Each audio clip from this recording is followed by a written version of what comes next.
Haraheze iminsi ishirahamwe ry'urukino rw'umupira w'amaboko basketball mu Burundi FEBABU rishize ahabona amasezerano yo gukorana hagati yaryo n'ishirahamwe Maison Naturelle mu byo risanzwe rikora harimo urudandazwa rw'amasandugu afasha guhamba bapfuye. Akaba ari amasezerano yavuzwe ko amajambo atari make cyane mu bakunzi b'urukino rw'umupira w'amaboko basketball.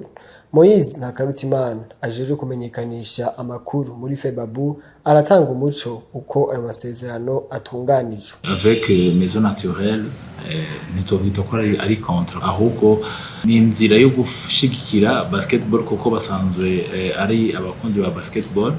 Hama baravuga bati twebwe turifuza gufasha mu gikorwa kijanye na sonorisation, kuko sonorisation nkuko mubizi usanga bituzimba. Hanyuma rero baraheza baratubwira ati twebwe turafise activité principale dusanzwe dukora, dusanzwe tudandaza amashurwe naturel dukura mu misozi yanamiye muri zone ya Bugarama muri commune Muramvye.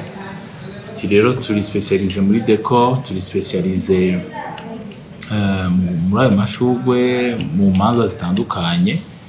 Baravuga bati hamwe n'ivyo turashobora kuba dufise n'akabare kitwa Carnivore dusanzwe twariyungunganije kugira ngo tuze turateramiramwo. Hanyuma hambavu y'ivyo rero turafise na service ya pompe funèbre.